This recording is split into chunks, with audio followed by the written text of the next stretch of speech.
এই সুবিশাল মহাবিশ্বে যেখানে শত কোটি গ্যালাক্সি আর কোটি কোটি গ্রহ রয়েছে, সেখানে কি আমরা মানুষরাই একমাত্র চতুর বা বুদ্ধিমান প্রাণী? নাকি সুদূর কোনো গ্রহে আমাদের মতোই অন্য কোনো সৃষ্টি রয়েছে যাদের আমরা এলিয়েন বা ভিন গ্রহের প্রাণী বলি? আধুনিক বিজ্ঞান যেখানে এখনও এই রহস্যের উত্তর খুঁজছে, সেখানে আজ থেকে 1400 বছর আগে পবিত্র কুরআন এবং ইসলাম এই বিষয়ে কী ধারণা দিয়েছে, চলুন আজকের ভিডিওতে ইসলামের সেই চোখ জুড়ানো এবং চমকপ্রদ সত্যগুলো জেনে নেওয়া যাক। প্রথমত, অনেকেই মনে করেন ইসলাম হয়তো ভিন গ্রহের প্রাণীর ধারণাকে সরাসরি নাকচ করে, কিন্তু প্রকৃত সত্য হল ইসলামে এর কোনো নিষেধাজ্ঞা নেই, বরং কুরআনের বেশ কিছু আয়াত এই সম্ভাবনার দিকে জোরালো ইঙ্গিত করে। পয়েন্ট 1, রব্বুল আলামিন বা বহু জগতের মালিক। আমরা প্রতিদিন সূরা ফাতিহায় পড়ি আলহামদুলিল্লাহি রব্বিল আলামিন। এখানে আলামিন শব্দটি বহুবচন, যার অর্থ অনেকগুলো জগৎ। আল্লাহ কেবল মানুষের বা পৃথিবীর রব নন, তিনি এমন বহু জগতের প্রতিপালক যা আমাদের কল্পনারও বাইরে। পয়েন্ট 2, আসমান ও জমিনের তাব্বা, সবচেয়ে বড় প্রমাণ। সূরা আশ-শুরার 29 নম্বর আয়াতে আল্লাহ তাআলা এক অবিশ্বাস্য ঘোষণা দিয়েছেন। আল্লাহ বলেন, তার অন্যতম নিদর্শন হচ্ছে আসমানসমূহ ও জমিনের সৃষ্টি এবং এ উভয়ের মধ্যে তিনি যেসব জীবজন্তু দাব্বাহ ছড়িয়ে দিয়েছেন সেগুলো। একটু লক্ষ্য করুন, আরবি ভাষায় দাব্বাহ বলা হয় এমন প্রাণীদের যারা মাটির ওপর হেঁটে বা চলে বেড়ায়, যেমন অণুজীব, পোকামাকড় বা অন্য কোনো জীব। যেহেতু ফেরেশতারা ডানা বিশিষ্ট এবং তারা মাটিতে হেঁটে বেড়ানো জীব নন, তাই বহু আধুনিক ইসলামী স্কলারের মতে এই আয়াতে আসমানসমূহে বা অন্য কোনো গ্রহে ছড়িয়ে থাকা জীব বা প্রাণীদের কথাই ইঙ্গিত করা হয়েছে। পয়েন্ট 3, আমাদের অজানা সৃষ্টি। সূরা আন-নাহলের 8 নম্বর আয়াতে আল্লাহ স্পষ্ট বলেছেন, এবং তিনি এমন অনেক কিছু সৃষ্টি করেন যা তোমরা জানো না। অর্থাৎ মহাজগতে এমন কোটি কোটি সৃষ্টি রয়েছে যা মানুষের চিন্তার অতীত। তবে এই বিষয়ে ভিডিওর এই অংশে একটি অত্যন্ত জরুরি সতর্কতা জানা প্রয়োজন। ইদানিং সোশ্যাল মিডিয়ায় একটি গল্প ছড়ানো হচ্ছে যে নবীজি সাল্লাল্লাহু আলাইহি ওয়াসাল্লাম ও জিব্রাইল আলাইহিস সালামের দেখা হওয়ার সময় একটি উটের থলিতে পৃথিবীর মতো অনেক দানা ছিল।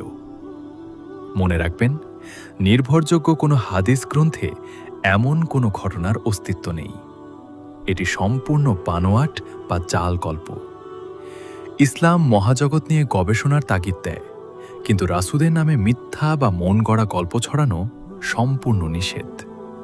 পাশাপাশি যদি কখনো ভিন গ্রহে কোনো বুদ্ধিমান প্রাণীর সন্ধান পাওয়া যায়, তাতে আমাদের ঈমানের কোনো ক্ষতি হবে না, কারণ মহাবিশ্বের যেখানেই প্রাণ থাকুক না কেন, তাদের সৃষ্টিকর্তা একমাত্র আল্লাহ, এবং তিনি মানুষকে আশরাফুল মাখলুকাত বা সৃষ্টির সেরা জীব হিসেবেই বানিয়েছেন। ইসলামে ভিন গ্রহের জীবন বা এলিয়েন সংক্রান্ত বিষয়ে মহাজাগতিক ও দার্শনিক দৃষ্টিকোণ থেকে আরও কিছু গভীর এবং বিস্তারিত তথ্য নিচে তুলে ধরা হল। 1, আসমান এবং জমিনের সংখ্যা ও অন্যান্য পৃথিবীর অস্তিত্ব। পবিত্র কুরআনে আল্লাহ তাআলা কেবল একটি পৃথিবীর কথা বলেননি, বরং একাধিক পৃথিবীর মতো জগতের অস্তিত্বের দিকে বড় ইঙ্গিত দিয়েছেন। আল্লাহই সৃষ্টি করেছেন 7 আসমান এবং তাদের মতোই জমিন, পৃথিবী। সূরা আত-তালাক আয়াত 12।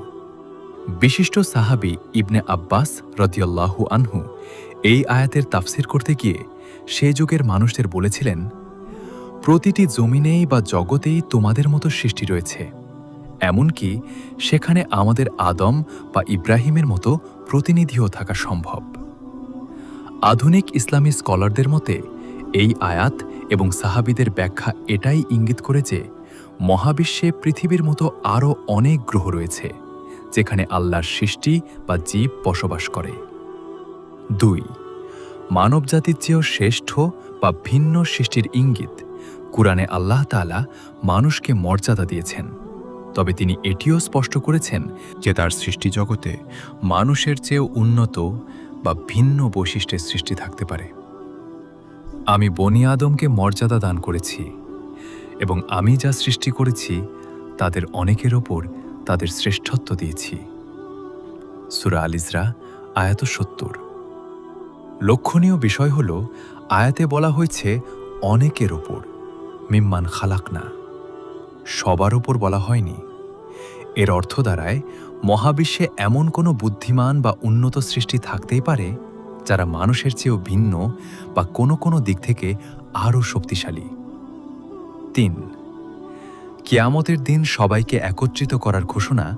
মহাবিশ্বের দূরত্ব এতটাই বিশাল যে এখন এক গ্রহের প্রাণী অন্য গ্রহের সাথে যোগাযোগ করতে পারছে না, কিন্তু কুরআন বলছে একসময় এই দূরত্বের প্রাচীর ভেঙে যাবে এবং এ উভয়ের, আসমান ও জমিন মধ্যে তিনি যে সব জীবজন্তু ছড়িয়ে দিয়েছেন সেগুলো তিনি যখনই ইচ্ছা তখনই ওদেরকে সমবেত করতে সক্ষম।